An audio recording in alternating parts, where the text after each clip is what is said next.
अस्सलाम वालेकुम। Lecture 11 online BSc physics में आपको वेलकम करता हूं।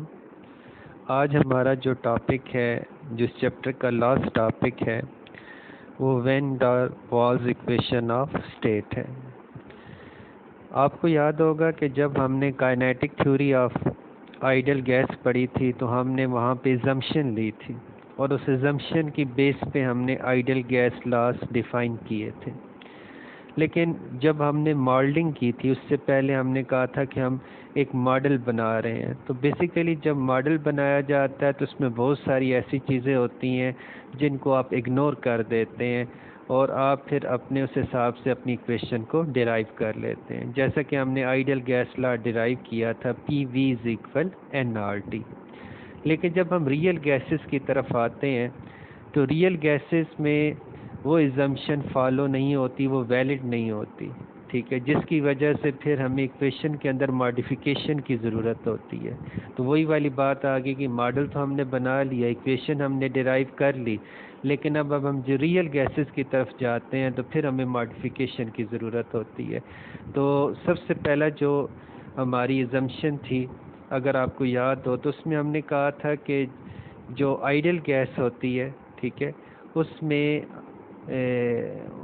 जो हमने इज़म्पशन ली थी, the assumption of ideal gas are not valid when applied to real gases. यानी जब हम assumption of ideal gas apply करते हैं रियल गैस के ऊपर तो वैलिड नहीं होती। The modification need to apply on a real gases. तो जब आप इसे रियल गैसेस के ऊपर अप्लाई करेंगे तो आपको मॉडिफिकेशन की ज़रूरत होगी। देखिए, सबसे पहले जो हमारी मॉडिफिकेशन चाहिए वो ये है, to consider the effect of the finite size of the molecule. आपको याद हो, काइनेटिक थ्योरी में हमने कहा था कि मॉलिक्यूल का साइज बहुत स्मॉल होता है as compare to the overall container volume.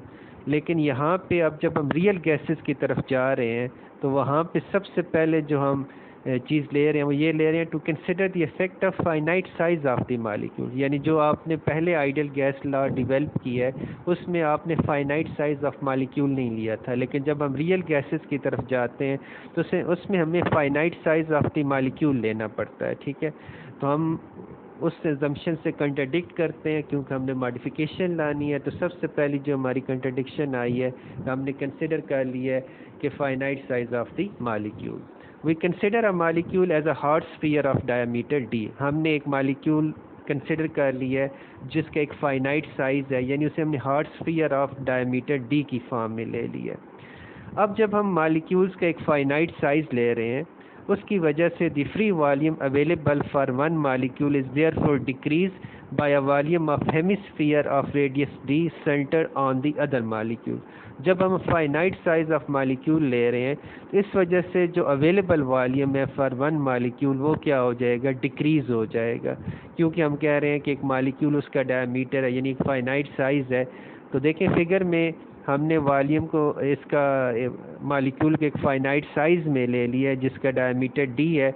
अब जो दूसरा मॉलिक्यूल है वो इस डायमीटर से ज़्यादा करीब नहीं हो सकता। तो इसका मतलब है जो अवेलेबल वॉल्यूम है, ठीक है, दूसरे मॉलिक्यूल्स के लिए या इस मॉलिक्यूल के लिए वो क्या हो गया, डिक्रीज़ हो गया। तो ये आपको फिगर में दो मॉलिक्यूल नज़र आ रहे हैं। एक मॉलिक्यूल A है जिसका डायमीटर d है। अब मॉलिक्यूल B d से ज़्यादा करीब इसके नहीं हो सकता, यानी जो उसका अवेलेबल वॉल्यूम था मॉलिक्यूल B का वो डिक्रीज़ हो गया।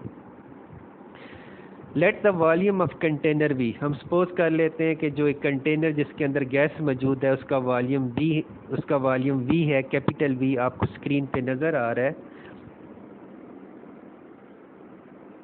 Late B represent the decrease in volume due to molecules in a 1 mole of gas. यानी फाइनाइट साइज लेने से B वो फैक्टर है जो रिप्रेजेंट कर रहा है कि ओवरऑल जो वॉल्यूम है D वो डिक्रीज़ हुआ है, ठीक है, किस वजह से, 1 मोल ऑफ गैस की वजह से।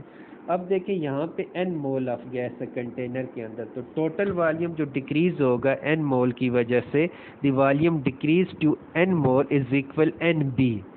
यानी जो टोटल वॉल्यूम ओवरऑल मोल की वजह से डिक्रीज़ हुआ है, क्योंकि B जो था फैक्टर वो 1, ठीक है, मोल की वजह से था, और जो टोटल मोल्स हैं वो n मोल्स हैं। तो टोटल वॉल्यूम जो डिक्रीज़ होगा वो क्या हो जाएगा, the volume decrease due to n mole is equal NB।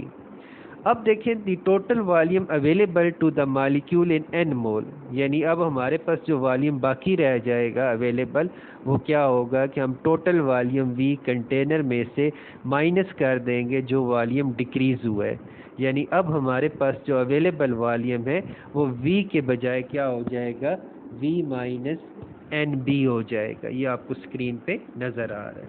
इसका मतलब है कि वॉल्यूम V के बजाय हमारे पास क्या हो गया, वॉल्यूम V माइनस NB हो गया। ये देखिए नेक्स्ट स्लाइड पे, the free volume available to the gas is V minus NB and we can modify the equation of state, यानी अब हमारे पास वॉल्यूम V के बजाय V माइनस NB हो गया है क्योंकि हमने finite size of the molecule ले लिया। तो अब देखिए हमारी इक्वेशन मॉडिफाई होके किस फॉर्म में आ जाएगी, PV इज इक्वल nRT के बजाय वॉल्यूम की जगह क्या आ जाएगा, PV minus NB is equal nRT। और यहाँ से अगर मैं प्रेशर को फाइंड आउट करता हूँ तो pressure is equal nRT divided by V minus NB। अब देखिए अगर इस इक्वेशन को हम डिस्कस करें, the above equation indicate that the pressure increase in a real gas as compared to ideal gas under same condition। देखिए अगर हम सिर्फ आइडियल गैस लेते तो प्रेशर क्या आता, P is equal nRT divided by V, तो डिनोमिनेटर ग्रेटर था। लेकिन जब हमने रियल गैसेस ली हैं तो क्या इक्वेशन आई है, P is equal nRT divided by V minus NB। तो इसका मतलब है डिनोमिनेटर कम हो गया है, जब डिनोमिनेटर कम हुआ है तो ऑटोमेटिकली प्रेशर क्या हो जाएगा, बढ़ जाएगा। तो इसका ये मतलब हुआ the pressure increase in a real gases as compare to ideal gases under same condition. तो ये पहली मॉडिफिकेशन हम ले आए हैं इस इक्वेशन के अंदर। अब हम next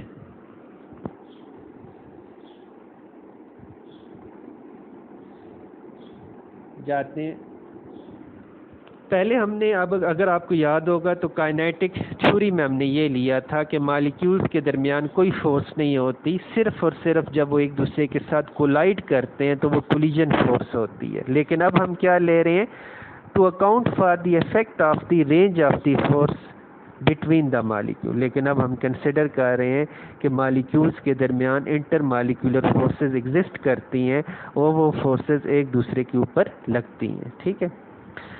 consider a region of gas with in distance d of one walls of the container as shown in figure. आपको फिगर में एक कंटेनर की वॉल नज़र आ रही है, ठीक है, और उसमें हमने रीजन ले ली है डिस्टेंस d तक, और हम ये सपोज कर रहे हैं कि इस डिस्टेंस d के अंदर ये मॉलिक्यूल्स भी आपको नज़र आ रहे हैं, ठीक है।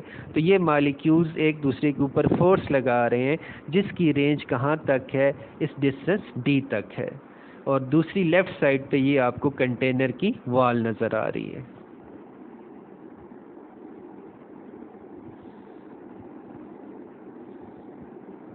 We choose D correspond to the range of the forces between the molecule। तो वो जो D distance है वो हमने range of force ले ली है। We consider a particular molecule C that is about strike the wall। यानी हमने एक पर्टिकुलर मॉलिक्यूल C ले ली है जो कि वॉल के साथ टकराने जा रहा है। The molecule C experience force from the attraction of the neighboring molecule। ज़ाहिर बात है मॉलिक्यूल्स C की इंटर मालिकुलर फोर्सेस इसके ऊपर लग रही हैं उसके नेबर मालिक्यूल से, ठीक है। The sum of inter molecular forces give a resultant force that act away from the wall. तो ये जितनी इंटर मालिकुलर फोर्सेस हैं, अब मालिक्यूल C किस तरफ जा रहा है, वॉल की तरफ जा रहा है, लेकिन जो नेट इंटर मालिकुलर फोर्स है वो बेसिकली उसे वॉल से अवे धकेल रही है। इस वजह से क्या होगा, the force exerted by the wall during collision is smaller, the reaction force exerted by the molecular is also smaller, the pressure exerted by the gas is smaller. इसको मैं एक्सप्लेन कर देता हूँ। देखिए फिगर में आपको मॉलिक्यूल C नज़र आ रहा है, ये किस तरफ जा रहा है, वॉल की तरफ जा रहा है। उसके इर्द गिर्द जो मॉलिक्यूल्स हैं उनकी इंटर मॉलिक्यूलर फोर्सेस उसके ऑपोजिट लग रही है। इसका मतलब है जो मॉलिक्यूल C है जब वो दीवार के साथ कोलाइड करेगा तो वो कम फोर्स से कोलाइड करेगा, ठीक है, क्योंकि उसके ऑपोजिट फोर्सेस लग रही थी। और रिएक्शन फोर्स वॉल की मॉलिक्यूल के ऊपर भी क्या होगी, कम होगी। जब मॉलिक्यूल कम फोर्स से वाल को टकराएगा तो ऑटोमेटिकली हम ये कह सकते हैं कि प्रेशर कम हो गया। ठीक है, ऑटोमेटिकली हम क्या कह सकते हैं, क्योंकि प्रेशर क्या होता है कि मॉलिक्यूल जिस फोर्स से दीवार को वाल को टकराता है, अब क्योंकि मॉलिक्यूल कम फोर्स से टकराएगा तो इसका मतलब है प्रेशर क्या हो गया, रिड्यूस हो गया। ठीक है,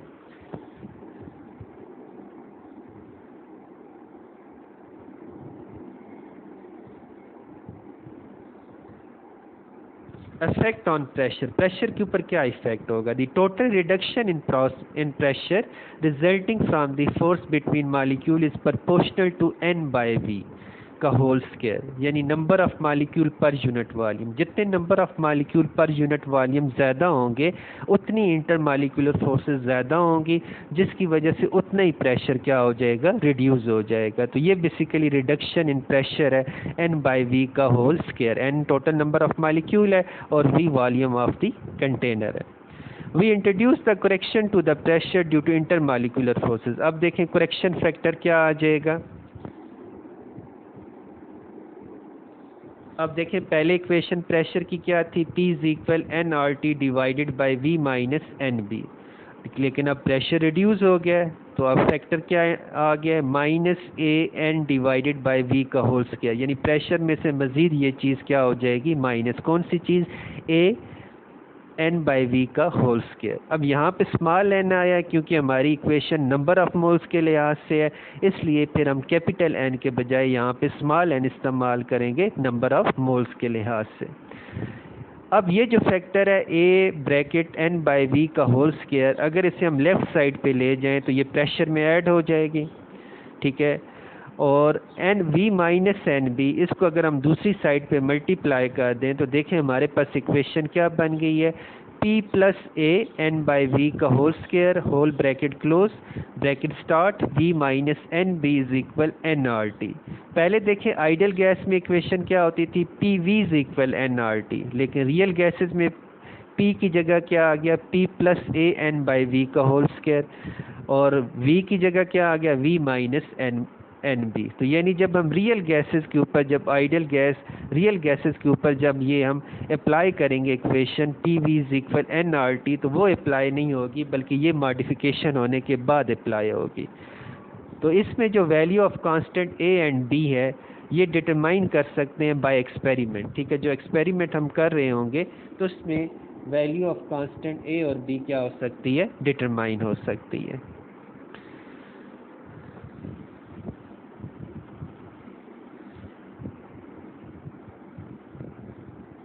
This expression first deduced by J.D. van der Waals is called the van der Waals equation। तो ये scientist J.D. van der Waals ने बेसिकली ये इक्वेशन फर्स्ट टाइम डिड्यूस की थी, तो इसी की नेम पे van der Waals equation of state कहा गया। यानी हमने बेसिकली आइडियल गैस लॉ को मॉडिफाई किया है फॉर रियल गैस के लिए। तो ये हमारा लास्ट टॉपिक था इस चैप्टर का।